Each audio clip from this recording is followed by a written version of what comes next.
Bonjour et bienvenue sur France 24 et sur Radio France Internationale. Nous sommes à Bruxelles, en marge du sommet entre l'Union africaine et l'Union européenne. Et notre invité pour une interview exclusive est le président de la République de Côte d'Ivoire, Alassane Ouattara. Monsieur le Président, bonjour. Bonjour. Avec moi pour cette interview, Christophe Boisbouvier de RFI. Monsieur le Président, bonjour. Merci. Monsieur le Président, après 9 ans, la France a décidé de se retirer militairement du Mali, au moment même où la menace djihadiste s'étend. Alors une question simple, est-ce un constat d'échec ? Non, je ne pense pas. La France a pris une décision par rapport à la situation au Mali, mais elle ne se retire pas du Sahel. Elle adapte son dispositif compte tenu de ses relations avec le Mali. Alors, la réadaptation de son dispositif, est-ce que cela pourrait aussi concerner la Côte d'Ivoire ? Est-ce que vous pourriez accueillir plus de troupes, de matériel français ? On sait que le chef d'état-major des armées était à Abidjan la semaine dernière. On imagine que c'est pour en parler. Oui, tout à fait. Nous avons toujours estimé que la sécurité est un préalable au développement. Je ne sais pas pourquoi les gens se font des complexes. L'Arabie saoudite a une base américaine, d'autres pays aussi.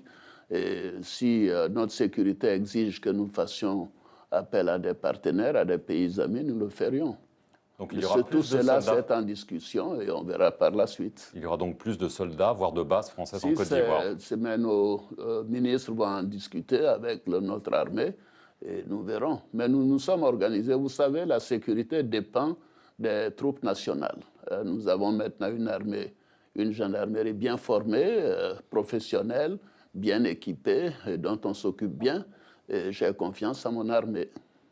En Afrique de l'Ouest, le sentiment anti-français semble se répandre. On l'a vu il y a quelques semaines avec ce convoi de Barkhane qui a été intercepté par des manifestants au Burkina, au Niger. Pas un événement ici ou là ne veut pas dire qu'il y a un problème. Après tout, c'est qu'on va quitter Port-Boué pour aller jusqu'à Gao. La Côte d'Ivoire, quand même, la traversée, c'est quasiment 1000 km, il n'y a pas eu de problème.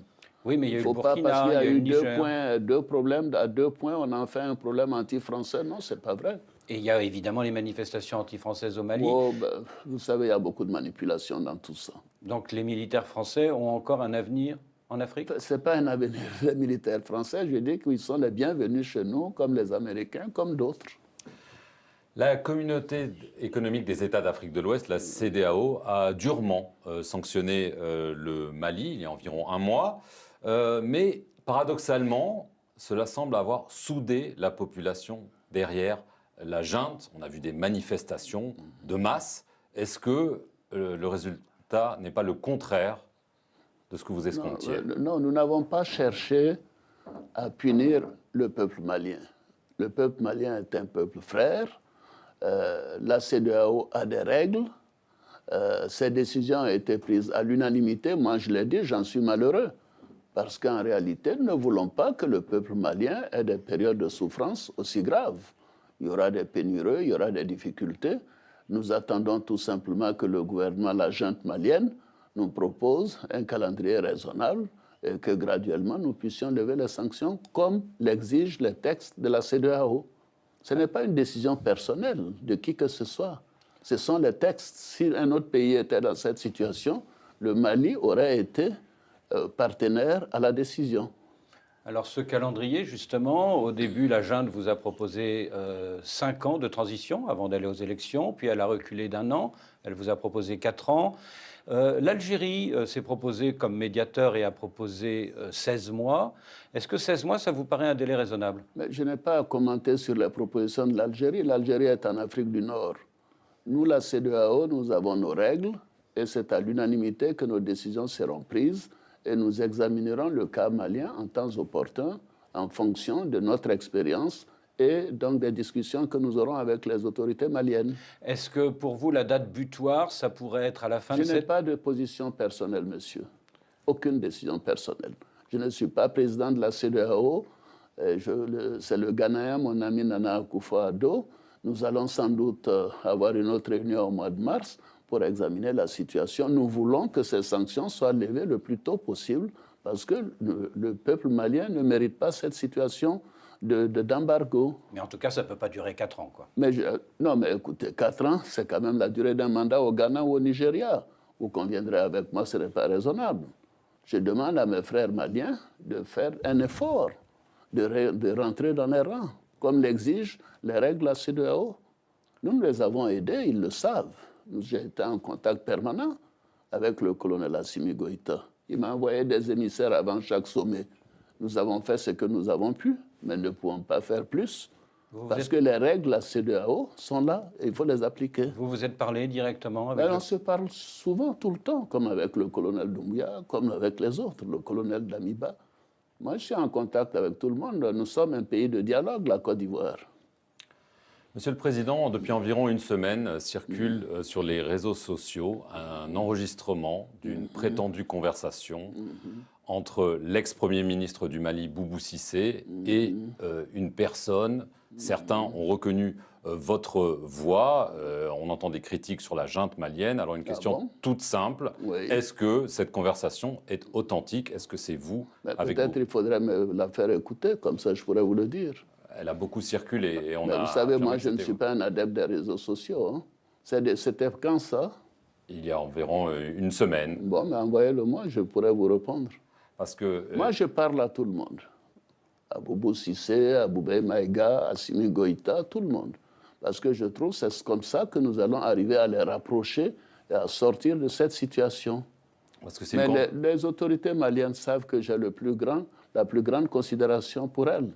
Parce que dans Je cette les reçois conversation, tout le temps. justement, à propos de Oui. considération, on vous entend les critiquer en parlant d'idiots, de Ah bon? malades. Eh ben, dis voilà, donc. donc c'est pour ça que ça Ah fait bon, un mais petit dis peu donc. scandale, Eh Monsieur ben, le Président. dis donc, les nouvelles technologies peuvent faire beaucoup de choses. Hein. La justice malienne a ouvert une enquête pour atteinte à la sûreté. Est-ce que c'est Écoutez, pour vous ça, nuire? Non, écoutez, ça c'est une affaire des Maliens, je ne veux pas m'en mêler. Est-ce que l'arrivée éventuelle quand même de combattants et de paramilitaires russes dans le pays voisin qu'est le Mali, ça risque de vous inquiéter ou pas? Nous avons dit clairement au niveau de la CEDEAO que nous sommes contre l'utilisation de personnes non étatiques dans nos pays. Ça a été dit clairement dans les différents communiqués. Alors, donc la position est celle de la CEDEAO et nous sommes totalement en phase avec ces positions. Pardonnez-moi, je considère que la coopération doit être d'État à État, c'est de l'intérêt des Maliens. La France est un partenaire fiable.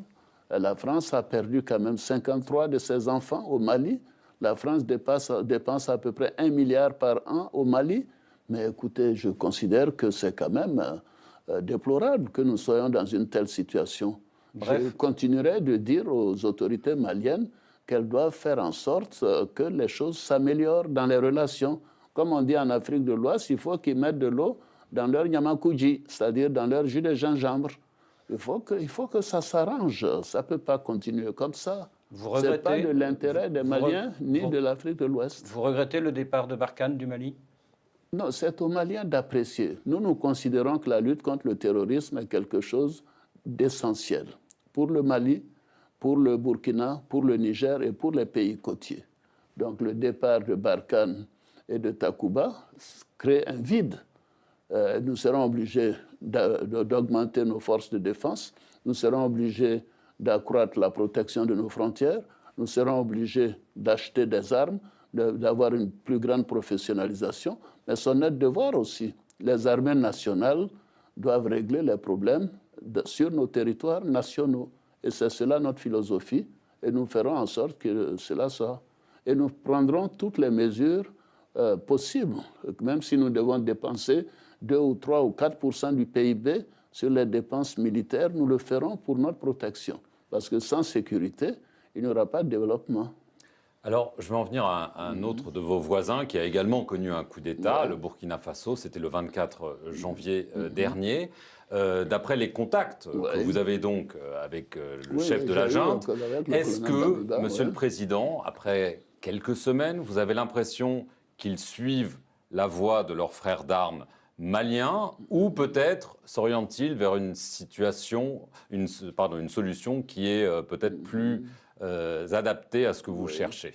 Non, moi j'ai parlé au colonel Damiba. D'abord, je me préoccupais de l'intégrité physique et de la sécurité du président Roch Kaboré, il m'a donné des assurances et je lui ai dit que nous ferons en sorte de les accompagner à condition que les règles de la CEDEAO soient respectées. Et c'est ce que nous faisons actuellement. Je souhaite que cela se fasse, bien sûr. Les premiers indices sont plutôt favorables, vous diriez? Mais je n'ai eu que 2 conversations avec lui. C'est un peu tôt. Mais je souhaite effectivement que nous puissions trouver une solution rapidement pour ne pas en arriver à des sanctions financières et économiques pour le Burkina. Vous avez mentionné le président Kaboré. Il Oui. n'est toujours pas libre de ses mouvements. Non, nous travaillons à cela. Vous avez obtenu des garanties? Je ne suis pas la CEDEAO, mais en tout cas, j'ai plaidé. Et le président m'a donné des assurances que son médecin le voit tous les matins, sa famille également. Et je suis rassuré par ce qu'il me dit et par conséquent, nous suivrons cette question. Malgré le putsch du 24 janvier à Ouaga, le procès des assassins présumés de Thomas Sankara a pu se poursuivre. Le procureur vient de requérir 30 ans de prison à l'endroit de l'ancien président Blaise Compaoré et de son ancien bras droit, Hyacinthe Kafando. Il se trouve que le premier est réfugié en Côte d'Ivoire et que le second est présumé également vivre en Côte d'Ivoire. Est-ce que vous pensez que 35 ans après ce crime d'État, il est temps que les gens connaissent la vérité et que peut-être messieurs Compaoré et Kafando acceptent de comparaître devant la justice burkinabé? Posez-leur la question. La Côte d'Ivoire est un pays d'hospitalité. Nous considérons qu'ils sont sujets en Côte d'Ivoire et par conséquent, il n'y a pas de difficulté. Il leur appartient et avec les autorités burkinabées, j'avais entrepris des démarches d'ailleurs avec le président Kaboré pour le retour du président Compaoré. Je pense que tout cela se fera en temps opportun. Et pour Hyacinthe Kafando?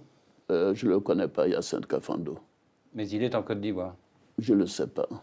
On me dit qu'il est en Côte d'Ivoire. Vous savez, nous avons 5 millions de Burkinabés en Côte d'Ivoire. Autre pays frappé par un putsch, c'était le 5 septembre, c'est la Guinée-Conakry. Décidément, vous ne me posez la question que sur les pays. Il se trouve que ce sont 3 pays voisins de la Côte d'Ivoire, Monsieur le Président. Ce sont des pays qui me sont chers aussi. Bien sûr. Voilà. Et il se trouve que, pour l'instant, le colonel Doumbouya n'a donné aucun calendrier pour la transition, alors que ça fait déjà 6 mois que tout cela a eu lieu. Est-ce que vous n'êtes pas plus indulgent avec Conakry qu'avec Bamako? Je suis en contact également avec le colonel Doumbouya. Les choses se feront en temps opportun. Je peux vous dire que jusqu'à présent, il a tenu ses engagements à mon endroit et je continue de penser que ça continuera. Donc vous pensez que le calendrier va respecter les normes? Le calendrier dépendra des institutions qui ont été mises en place et je souhaite que ce soit le plus tôt possible. C'est-à-dire d'ici la fin de l'année? Non, je n'ai pas imposé un délai aux Guinéens, ni aux Maliens, ni aux Burkinabés. Nous leur disons seulement que la charte de la CEDEAO a des contraintes qu'il faut respecter. Alors, il y a eu le Mali, la Guinée, le Burkina.